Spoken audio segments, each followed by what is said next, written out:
Bienvenue sur Midi 1, vous êtes dans Éco Débat. L'émission d'aujourd'hui est consacrée à la coopération sud-sud entre le Royaume du Maroc et la Côte d'Ivoire, un partenariat stratégique devenu au fil des années un véritable modèle au service du développement. Nous avons l'honneur de recevoir deux personnalités de premier plan pour en parler. Son Excellence Abdelmalek Kettani, ambassadeur du Royaume du Maroc en Côte d'Ivoire, qui a fortement marqué le pays à travers ses 8 années passées sur le sol ivoirien. Face à lui, M. Abdoulaye Ben Meïté, député et président en charge des affaires institutionnelles à l'Assemblée nationale de Côte d'Ivoire. Merci pour l'honneur que vous nous faites d'être sur ce plateau. Merci à vous. Excellence, 8 années à la tête de l'ambassade du Royaume du Maroc en Côte d'Ivoire. Quel bilan tirez-vous de cette période en matière de coopération bilatérale?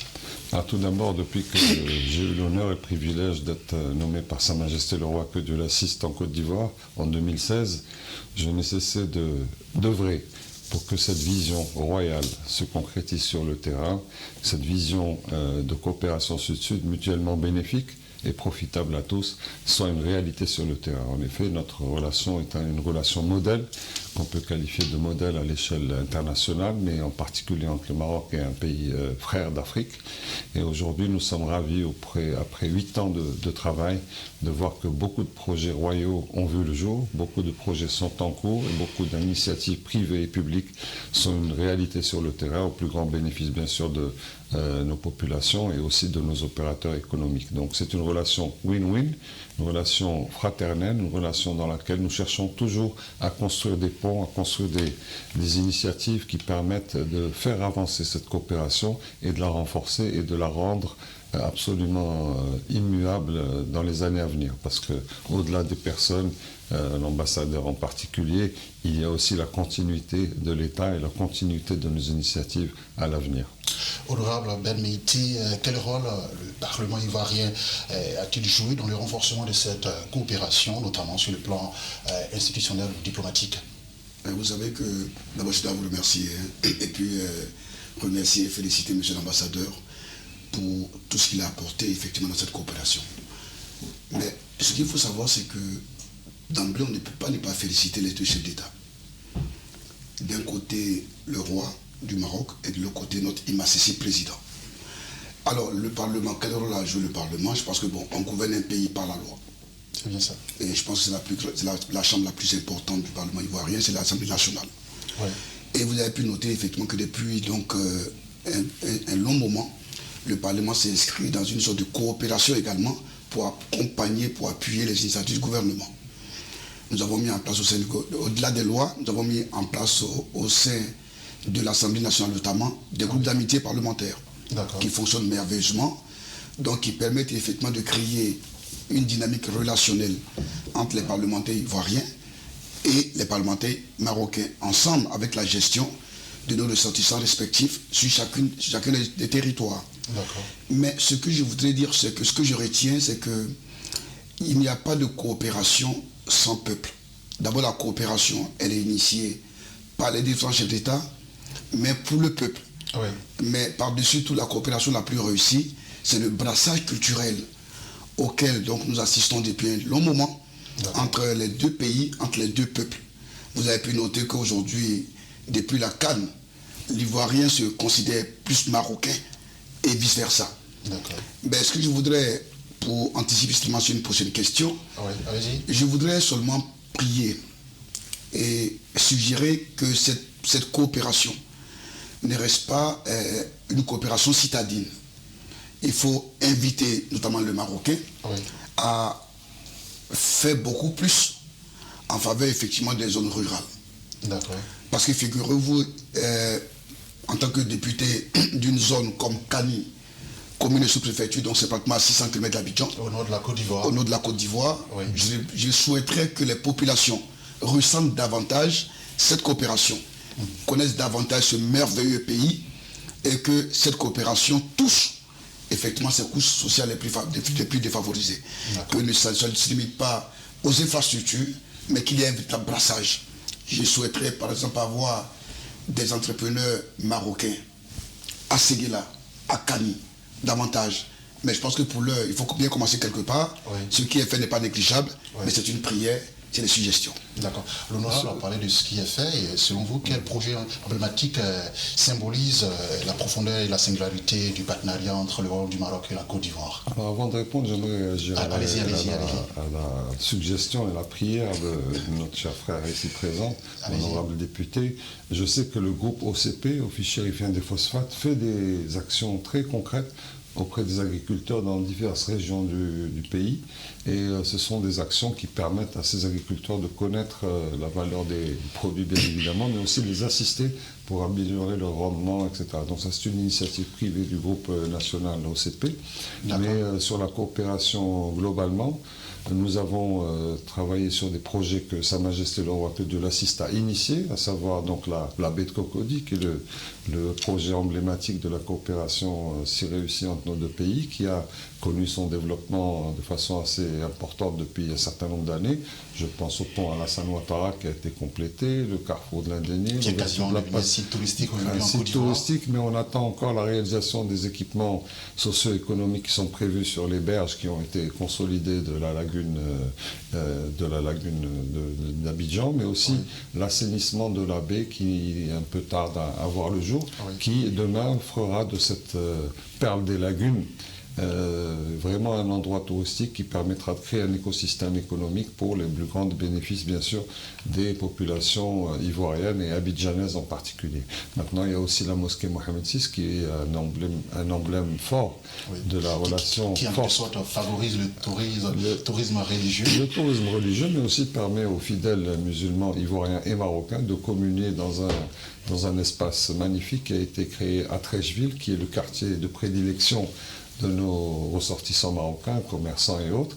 Et c'est un quartier central qui permet à tous de voir tous les jours cette mosquée emblématique qui porte le nom de notre auguste majesté et qui sera à la postérité un emblème fort de la relation entre le Maroc et la Côte d'Ivoire.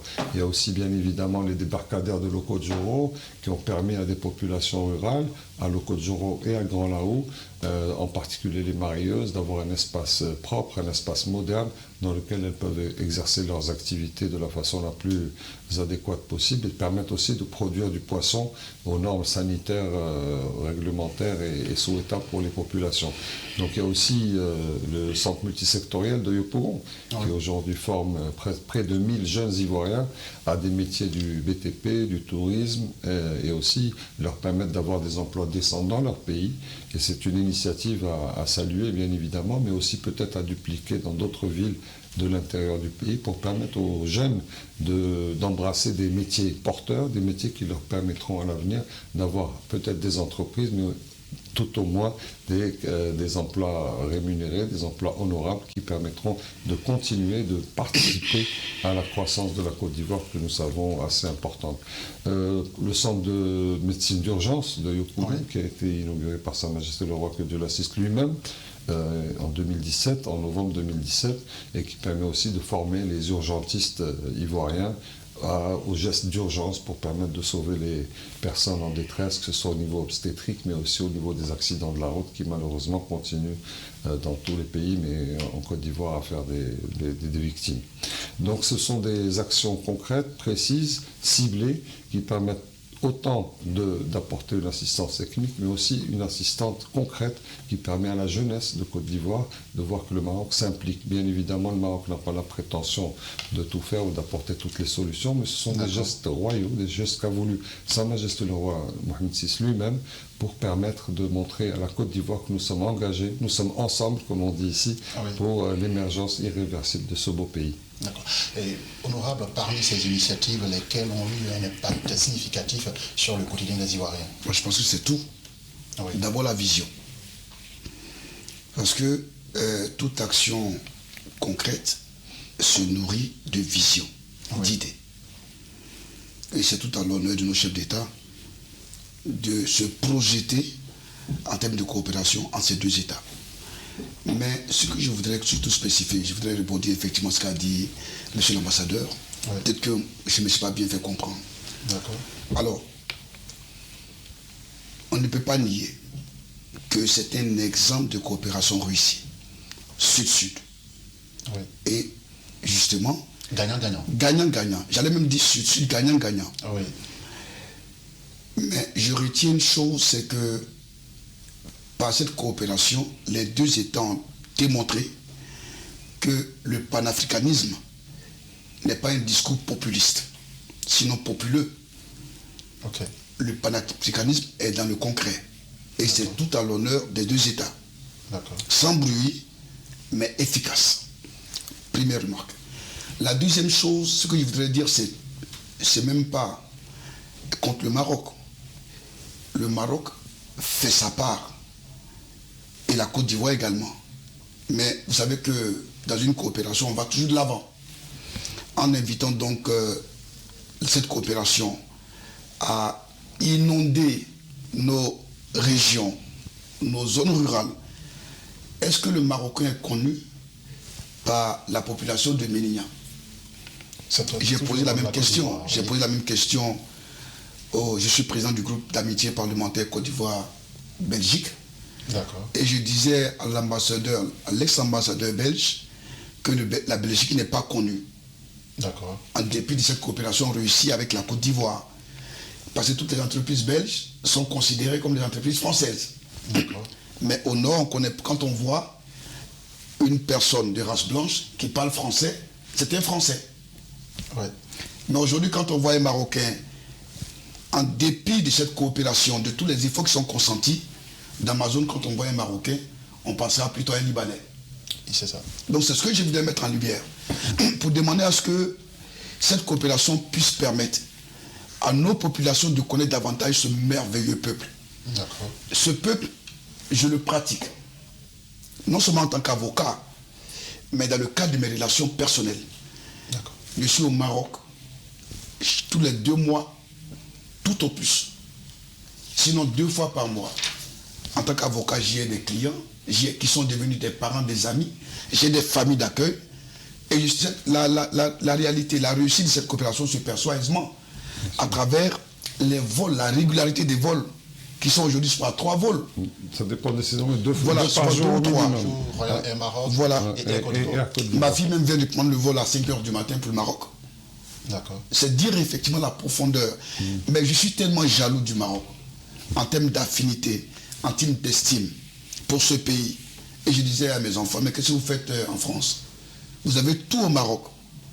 Vous avez tout. Quand vous allez de la deuxième capitale, de Casablanca, en allant à Marrakech, mais c'est une vue mais incroyable.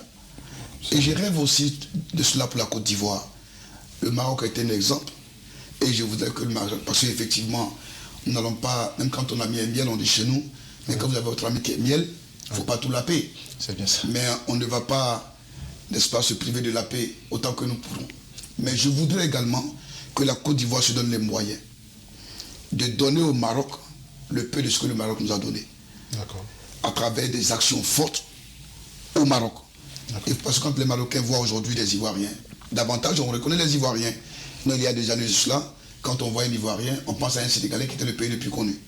Donc j'ai pris et j'exhorte nos dirigeants à travailler davantage pour qu'il y ait ce véritable brassage entre les deux populations, parce que nous avons l'avantage d'avoir une population importante de musulmans en Côte d'Ivoire, mais qui sont dans des liens historiques avec le royaume chérifien. La preuve, vous savez que l'ancien chef Cheikh Aïma Mamadou Traoré est mon grand-père. Je sais qu'il avait des liens privilégiés avec la communauté, que Dieu soit satisfait de lui. Il avait des liens privilégiés avec les hommes de foi marocains. C'est 2 pays spirituels.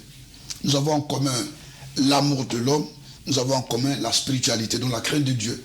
Partout où Dieu est présent, je pense qu'il n'y a que de l'amour.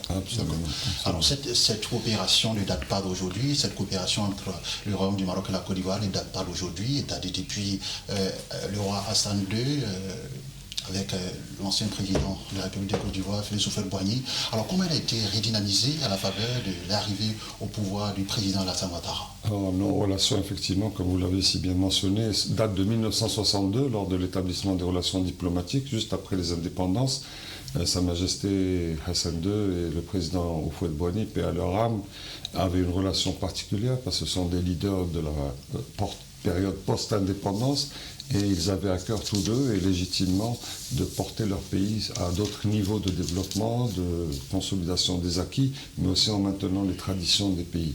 Donc après la période de feu Sa Majesté Hassan II, il y a eu l'avènement en 2011 du président Alassane Ouattara, et qui a tout de suite senti le Maroc et Sa Majesté le roi Mohamed VI un frère sur lequel il pouvait s'appuyer pour redynamiser l'essor de la Côte d'Ivoire, qui a connu, comme vous le savez, une période de latence d'environ 10 ans après les soubresauts politico-sociaux qui ont eu lieu en Côte d'Ivoire, malheureusement.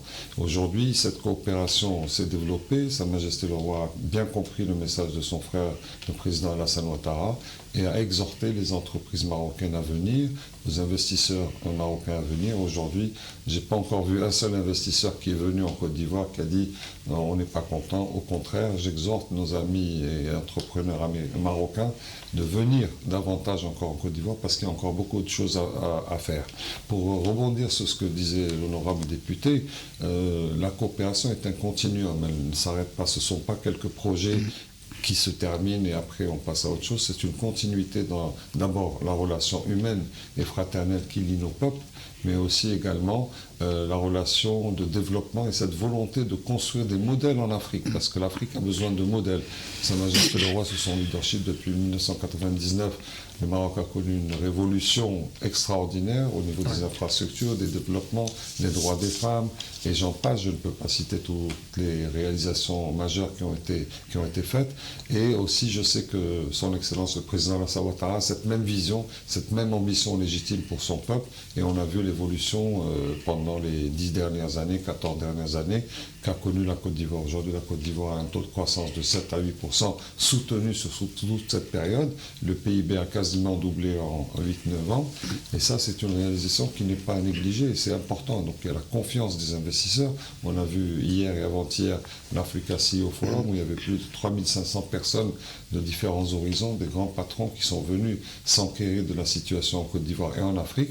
Et c'est une plateforme très importante. La Côte d'Ivoire est une plateforme très importante pour la sous-région africaine. Aujourd'hui, on considère que la Côte d'Ivoire est la locomotive de la sous-région avec tous les investissements qui sont faits, que ce soit au niveau des infrastructures, de l'électricité, l'électrification, qui aujourd'hui atteint plus de 90%, alors qu'elle n'était que de 50 et quelques pourcents il y a quelques années. Donc il y a énormément de choses qui ont été faites. Je parle des CHR, des CHU qui ont été développés. Donc il y a beaucoup de projets importants qui ont été faits, à l'instar de ce qui a été fait au Maroc. Et l'avenir est radieux, je pense, parce qu'il y a une vision, comme l'a dit notre ami, et il y a aussi une volonté politique de faire avancer le pays, parce que c'est ça la legacy du président et de tout chef d'État veut laisser à son pays. Et j'espère que, bien sûr, cette relation se renforcera à l'avenir avec mon successeur qui va arriver, à qui je souhaite beaucoup de succès, pour pouvoir maintenir cette dynamique positive qui aura encore d'autres projets à gérer à l'avenir. Et je pense que nous sommes sur la bonne voie et dans la fraternité, dans la paix et surtout dans l'amour de Dieu et de notre prochain. D'accord. Et quelles sont les actions portées par le président Alassane Ouattara qui ont contribué à redynamiser cette relation avec le roi du Maroc depuis 2011 maintenant? Alors, ce que moi j'ai pu en dire, je ne suis pas dans le secret des dieux, mais ce que j'ai pu en dire, c'est que le président Alassane Ouattara est un bon héritier, d'abord. Parce que comme il a dit effectivement son excellence, il y avait déjà les prémices d'une belle coopération. Okay. Et vous savez, le meilleur héritier, c'est celui qui sait développer le peu que son père lui a laissé. Il a dit le président de la République a succédé donc au père fondateur après effectivement des périodes de tribulation, mais il a trouvé déjà une fraternité existante. Il a donc dû développer, mais ensemble avec la volonté déjà affichée par le roi du Maroc. Mais par-dessus tout, pour faire grandir l'héritage, il faut aimer son père. D'accord. Tout enfant qui déteste son père, naturellement, ne peut pas aimer son œuvre. Donc il s'est placé en véritable oufouettiste. Deuxièmement, il avait à cœur de pérenniser l'œuvre du père. Ce sont les fondements, les ciments de cette coopération-là. Qu'est-ce que le président a fait? Il avait une expertise. Et c'est des personnalités modernes. Ouais. Donc par opposition, effectivement, à nos dévanciers, qui n'étaient pas moins méritants. Je vais parler du roi Hassan II, je vais parler effectivement du président Félix Houphouët-Boigny. Ouais. Mais aujourd'hui, nous avons un président moderne, comme le roi du Maroc, qui a en même temps deux atouts. Il a une vision vers l'avenir, mais des pieds enracinés dans des valeurs, dans sa tradition, tout comme le président de la République, qui est donc attaché aux valeurs qui fondent l'homme. Vous l'avez noté, c'est la première fois dans une constitution ivoirienne où la Côte d'Ivoire affirme expressement, mais pas à n'importe quel niveau de la constitution, mais dans son préambule, son attachement aux valeurs. La Côte d'Ivoire y affirme son attachement à ses valeurs spirituelles, culturelles et morales. Et je pense que là, c'est le socle de tout développement. Pour aller loin, il faut savoir d'abord qui tu es et d'où tu viens. Donc cette coopération me permet de dire que c'est fort de ces leitmotivs, fort de leur attachement à cette vérité qui est inébranlable, que cette coopération, effectivement, continue de tenir la route. Et comme il a si bien dit, c'est une vision dynamique et je suis heureux pour nos populations. Nous ne demandons que ça. D'accord. Et son Excellence Abdelmalek Kettani est en fin de mandat. Et qu'est-ce que vous attendez de son successeur? Oh, pour être véridique, j'aurais souhaité effectivement que ce mandat se prolonge. Parce qu'en cet ambassadeur, nous n'avons pas trouvé seulement un diplomate. Nous avons trouvé un frère. Je ne suis pas proche de lui, donc je suis plus objectif à en parler. Nous sommes rencontrés dans différents forats, mais ce que je retiens, c'est cette grande capacité, cette interactivité. Il est interactif, il est communicant et il aime la Côte d'Ivoire. Vous savez, pour servir la Côte d'Ivoire, pour servir une cause en Côte d'Ivoire efficacement, il faut l'aimer. Et je pense qu'il nous a donné de savoir que la Côte d'Ivoire est son pays. Et je lui disais en off que ce n'est qu'un déplacement momentané. Et si l'aventure qu'il plaise au roi de nous le prêter pour qu'on puisse effectivement profiter de toute cette force intellectuelle, cette vision effectivement qu'il arrive à traduire en actes en Côte d'Ivoire. D'accord. Alors, Excellence, quel message personnel souhaitez-vous adresser au peuple ivoirien à l'issue de votre mission diplomatique qui prend fin maintenant? Alors tout d'abord, j'aimerais dire au peuple ivoirien que ce sont des frères et des sœurs.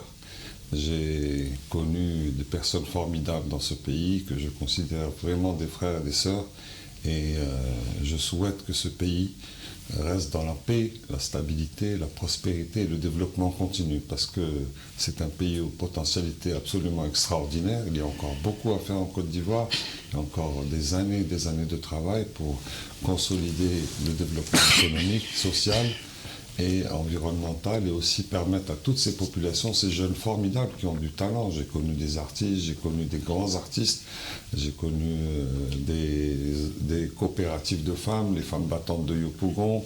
J'étais voir les gens dans les patelins les plus reculés, échanger avec eux et tout ça c'est un gage du potentiel de la Côte d'Ivoire parce qu'il y a une population qui a du talent, qui est animée de bonne volonté et qui aime son pays et qui veut voir son pays évoluer à l'avenir dans la paix et dans la cohésion sociale. Ça, c'est très important.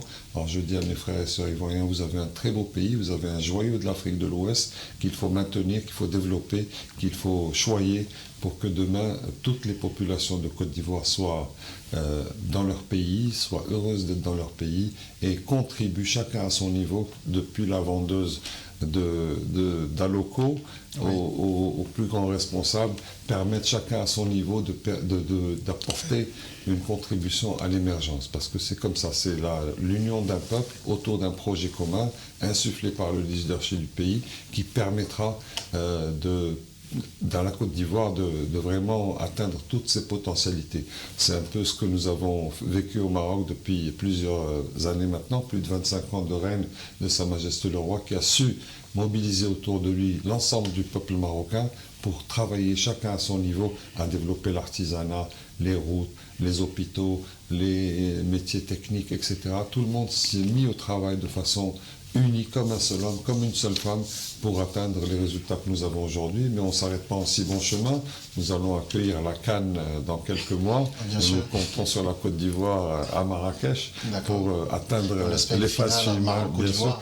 Ah ben on l'espère, ça sera un grand jour. On l'espère également, vous êtes les champions sortants. On respecte, mais chez nous, ça va être une belle fête de football, une fête de cohésion entre tous nos frères et sœurs ivoiriens et africains qui viendront faire le développement. Nous continuons le développement. Il y a encore des projets très très importants qui sont développés sous l'égide de Sa Majesté le Roi pour atteindre 2030, pour réussir la Coupe du Monde qui se tiendra conjointement avec nos voisins ibériques et portugais. Nous allons connaître aussi une très belle fête de football. C'est quelque part un prétexte pour insuffler une nouvelle dynamique dans le développement. Et nous espérons vivement que l'Afrique sera fière de mon pays et les Africains viendront de façon importante visiter le Maroc, le connaître encore plus et encore mieux et vivre ces bons moments tous ensemble dans la fraternité et la paix. Merci Excellence, merci pour ces 8 années passées en Côte d'Ivoire. Merci à vous, honorable, d'être passé sur notre plateau. Merci. Merci encore pour tout, merci pour la Côte d'Ivoire. Merci. Merci. C'est la fin de ce numéro de Éco Débat. Restez sur Medi 1, l'information continue.